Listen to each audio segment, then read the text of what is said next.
opportunity at doorstep. Vasudevaya Kutumbakam. One Earth, One Family, One Future is the theme of G20 Summit under India's presidency from 1st December 2022 to 30th November 2023. और यही time है जब India विश्व गुरु की race में आगे हो सकता है। The Big G20.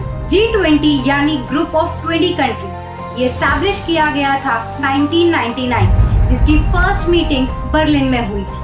ये एक प्लेटफॉर्म है जहाँ पे फाइनेंशियल मिनिस्टर्स और सेंट्रल बैंक्स मिलके इंटरनेशनल इकोनॉमिक और फाइनेंशियल इश्यूज को डिस्कस कर सकते हैं। ये G20 कंट्रीज दुनिया की 2/3 पॉपुलेशन, 75% ग्लोबल ट्रेड और 85% वर्ल्ड जीडीपी को रिप्रेजेंट करते हैं। 2007 के ग्लोबल फाइनेंशियल और इकोनॉमिक क्राइसिस के बाद G20 को अपग्रेड करके हेड्स ऑफ स्टेट के लेवल पे लाके as a premier forum for international economic corporation बना दिया गया। G20 यूएन से अलग है, कोई रूल्स एंड रेगुलेशंस नहीं है।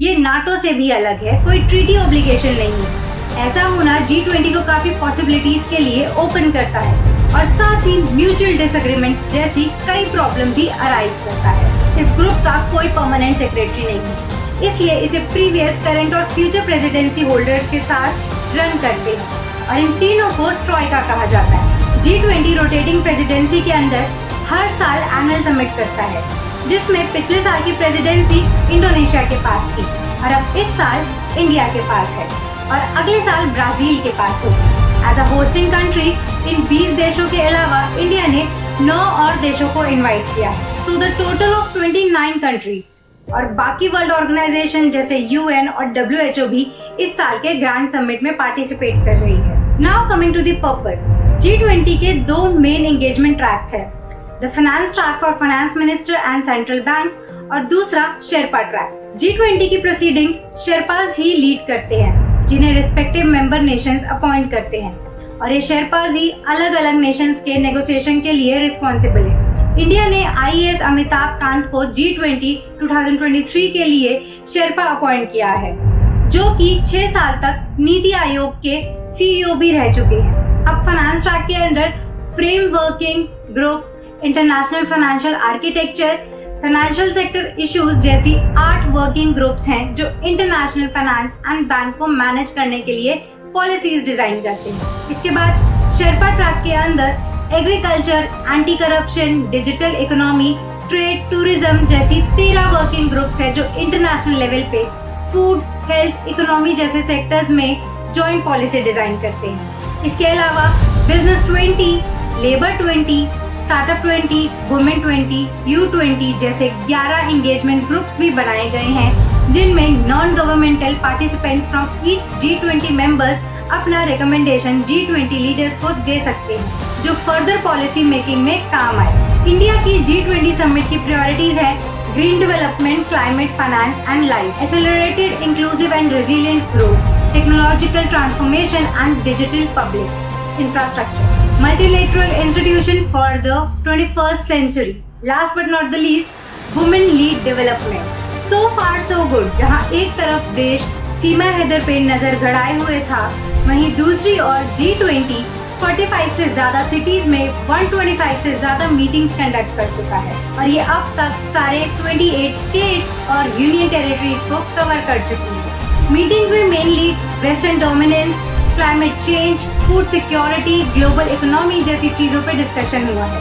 इंडिया के पास एज अ होस्ट जो एडवांटेज था, उसका बहुत खूबी से इस्तेमाल किया गया है इस समिट में, ताकि इंडिया अपनी टेक्नोलॉजी और आइडिया को प्रमोट कर पाए। Unified payment interface one world के आइडिया से प्रमोट करते हुए इंडिया ने UPI को शेयर करने के लिए कई देशों से डील साइन की है। हाल ही में वायरल हुई एक वीडियो में जर्मन मिनिस्टर UPI का यूज करके सब्जी खरीदते हुए दिखे।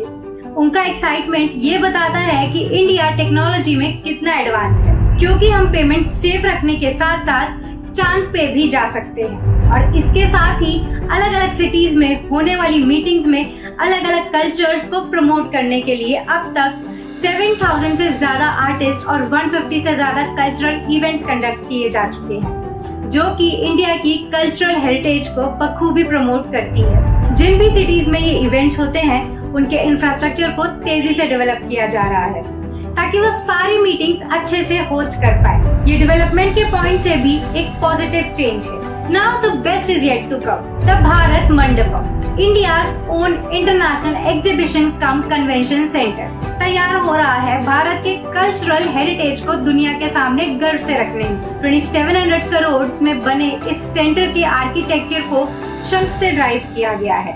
इसमें सूर्य शक्ति, जीरो टू इसरो, पंच महाभूता और कई आर्टिफिशियल फीचर्स इंडिया के रिच कल्चर हेरिटेज को ब्यूटीफुली रिप्रेजेंट करते हैं। सितंबर 9 और सितंबर 10 को भारत मंडपम में 18th head of state summit होगा। इसमें पार्टिसिपेट करेंगे 25 से भी ज्यादा most powerful people in the world, the men and women who shape our lives. और फिलहाल इस लिस्ट में चाइनीज प्रेसिडेंट शी जिनपिंग और रशियन प्रेसिडेंट व्लादिमीर पुतिन बाहर है और वो ये इवेंट अटेंड नहीं करेंगे। इसे स्मूथली कंडक्ट कराने के लिए दिल्ली गवर्नमेंट ने पब्लिक हॉलिडे डिक्लेयर कर दिया है फ्रॉम 8 सितंबर टू 10 सितंबर। So now we call India the rising superstar. पिछले कुछ सालों में make in India, UPI, successful space programmes, international sports, international recognition जैसे कई सेक्टर्स में इंडिया और इंडियंस अपनी इमेज अपलिफ्ट कर रहे हैं और आने वाले सालों में इंडिया विश्व गुरु बनने के लिए काबिल साबित होता जा रहा है। ऐसे में G20 समिट में इफेक्टिव लीडरशिप प्रेजेंट करके इंडिया एक सुपर पावर नेशन की रेस में आगे बढ़ रहा है और ये हमारे लिए गर्व की बात है। सो फ्रेंड्स, आज के ज्ञान में इतना ही। And for more interesting gyan, like and subscribe my channel grab some ज्ञान।